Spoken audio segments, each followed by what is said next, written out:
Take a look at this, please. Have you seen it? Take a critical look at it and read through it.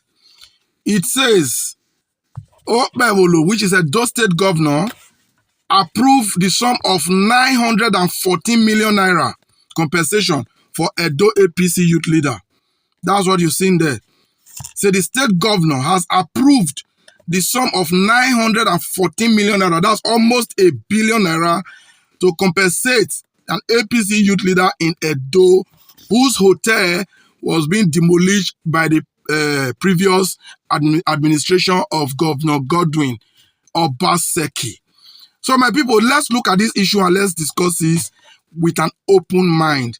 Put politics aside, put sentiment aside, please. Let's be factual. If we truly want a system that works, let's be honest to ourselves. Now, the state governor did this, and I will say congratulations to the benefactor, which is the APC youth leader of Edo State. Congratulations, sir. But now let's look at the facts, what is right and what is wrong. The previous administration of PDP and Godwin Obaseki demolished a hotel on the ground that it was built on a school land and also built on a right of way. That there was a road where the hotel was built and it blocked a road.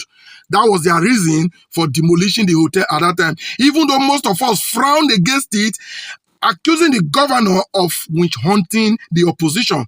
Because we all know the cat and rat issue between the APC youth leader and the state governor as at that time. So when this demolition happened, we were like, this is condemnable, this is witch hunt, political witch hunt, and should not be accepted. Now, it was even obvious because the houses, because when that hotel was marked, I drove there myself. I realized that the hotel and a whole lot of houses were being marked for demolition, numberless. If I'm not joking, it will be more than 10, 15 buildings that were being marked for demolition in addition to that hotel. But when the demolition happened, only that hotel went down. So we all said this is witch hunt. There's not anybody can talk about it. And as the government will always do, they will always have their way, believing they will stay in power forever.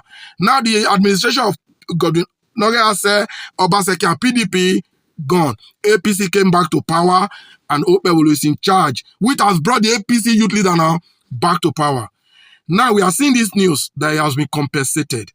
914 million naira is just a little short of 1 billion naira. Now let's look at it this way. They said the court awarded that the APC youth leader won in court. That's fine. Since when did Nigeria government at any level start obeying court orders? That's number one question. Number two, if this APC youth leader was in the opposition, would this current government would they have accepted that judgment and compensate him? That's two. Number three, now that he has been compensated, is the hotel to be rebuilt? Because I think what ought to have been done to fulfill a court judgment was to go and rebuild that hotel, not awarding a certain sum. Go and rebuild the hotel. Now, if the state government was to go and rebuild the hotel, we then now go and rebuild on what has been alleged to be a school land and at the same time blocking the right of way. Because if you go there now, after the demolition of hotel, the road they claim was being blocked, was being made, and it's a third road being used by the public as we speak now. So the only way the state government can prove the citizens and the world at large the way they can prove themselves right is to go back there and rebuild the hotel, blocking that road. That is the only thing that can prove that the previous administration was wrong. If not, then politics is strictly at play. If this is the truth, that it is all political favor to loyalists, is this how we are going to move forward as a people? That is my question. I'm not doing this video to hunt anybody, to attack anybody. I'm just being fair. And if my fairness doesn't go well with you, then you are the enemy of the land, not Odalo. I'm not partisan and I will never be. What I see is what I will say. And if you think I shouldn't say what I see because there are people that are capable of doing the unthinkable to people, then we can all not continue to be coward. Congratulations to the winner, the APC youth leader. But what have you benefited from? Would you have enjoyed this if you were in the opposition to this government? Now that you've enjoyed it because you are in the party, does that make what has just happened right? I leave these questions to the public. Let me see your thought and opinion at the comment section. See you there.